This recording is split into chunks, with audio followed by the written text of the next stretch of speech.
for eliminating habeas corpus for a broad class of people, a 700-year. We're not going back now to pre-9/11. We're going back to pre-John the First on this one. And it's amazing that Congress buckled in on that one, including many Democrats. What I'm saying is that one more 9/11, I think will do that job under this administration. It'll all be switched on. The detention will be widespread. Surveillance will be total, basically. And somebody else mentioned a draft. We will have a draft. That will mean, in the first instance, larger demonstrations and larger concern among the public and larger wars. They cannot carry out the imperial ventures they're already embarked in with the current armed services. The Democrats agree on that, and the Democrats keep saying, leaders keep saying, it would be fairer to have a draft. I think they won't oppose it. I think the leaders, when Bush has a draft, he needs that, but he can't do it without a 9/11 or a war. Can he do it when he just launches an aggressive war against Iran? If he gives a provocation for that, if he gins up one or if one appears, or even if he doesn't, I believe that Iran's predictable reactions will be interpreted by this country as justifying a full state of war. And in that case, which could, by the way, we haven't even talked much about it today, definitely include escalate to the use of nuclear weapons against their underground sites, and thus worldwide proliferation. As a matter of fact, nuclear proliferation will follow, just from a non-nuclear attack on this non-nuclear country. Other countries will want to have a deterrent against that.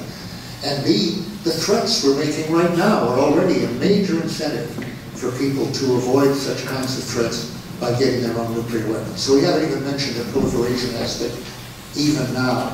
But one last thing.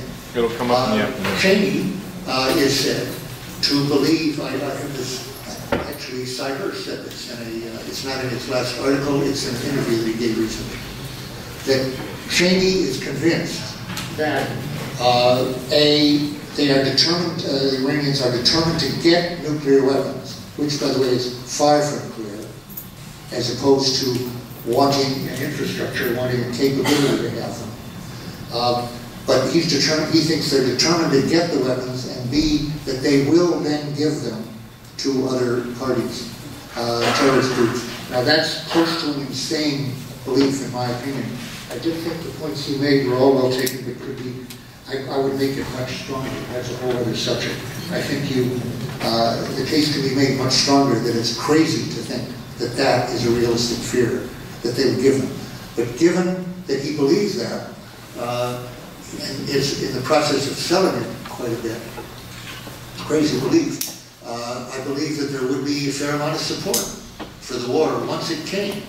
What it comes down to is, I think the chance of averting this war is real now, before the war.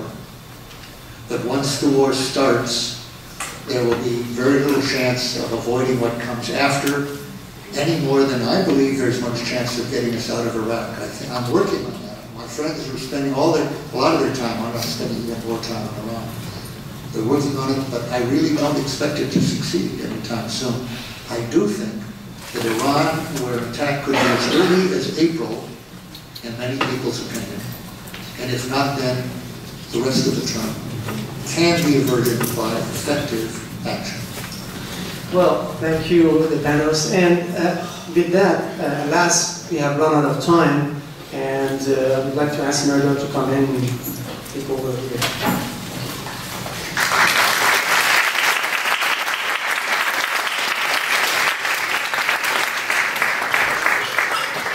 Thank you very much. So, may I make a comment in support of? Please, quick. I know that Charles Johnson has also been saying that we are living at a time which is akin to what happened prior to the demise of the Roman Republic. We're going to have an American empire rather than a republic. But in support of what you said, I have a friend, another piece of anecdotal evidence. An Iranian-American who is otherwise a very intelligent, knowledgeable, sophisticated, cultivated person. But he said that should Iran come under attack, then he himself may engage in a type of behavior that he will come later to regret. I don't know how to interpret that, but that was an ominous statement. So if only a few people, even people like him, who are law-abiding citizens, decide to engage in such behavior, then the issue of repression and putting Middle Easterners, or at least Iranians, in camps and so forth may come to prominence. If I understand you, you're saying that he would take action which is humanly predictable. Revenge, fury, rage, frustration are human factors that we all share. But I think you were not saying that this would be a wise thing for him to do that would make the thing worse. At least that would be my strong opinion. That a violent reaction could well be predictable, but also Cheney said 2 years ago, according to Philip Giraldi in the American Conservative, and he's increasingly, his predictions are looking good. He's a former CIA station chief in the Middle East, now retired. And he said that the planning was premised on an American nuclear attack on Iran, on the underground sites, but also large-scale non-nuclear, including nuclear weapons, in the event of a new 9/11, which would be blamed on Iran without any concern on Cheney's part as to whether it was directly concerned or involved or not, just as the attack in Iraq was justified by 9/11 when they knew there was no connection whatever. There was conscious planning, according to Giraldi, to blame anything that happens in this country. One more reason why Iran would have no reason whatever to give this material to anybody else. They can be sure that an attack anywhere, no matter who's it from, or they had any connection with it, will be blamed on Iran. On this. Who else? Iraq. It might be Pakistan, might be well involved, but we don't seem to show very great inclination to go against Pakistan, in part because they have nuclear weapons, and for other reasons. Iran will get it if there is such a thing, and so friends who say, do that, and I will, I can't answer for what I will do, you could well just say to them, and you will be part of the problem, and there it goes, you won't be the only one, and you'll be blowing up everything. In other words, a violent reaction, I think, which can be expected from Iran. I mean, there's no use telling them not to respond when they're under attack. I wouldn't waste breath on that. But as far as the rest of the world goes, and a violent reaction can only justify the repression, make the imperial adventure easier and stronger. Having said that, but nonviolent, I think there's really no limit when it comes to nonviolent civil disobedience. I think the whole world should be asking themselves, but especially in the U.S., what do we do when this prospect becomes a reality?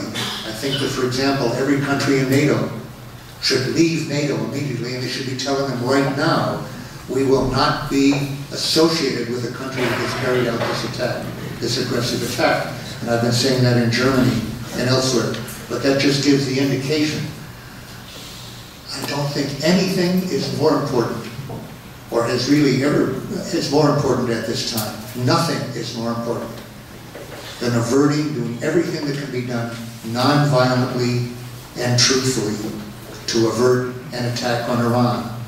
And that definitely includes the possibility of nonviolent civil disobedience, or mass nonviolent, but not only that.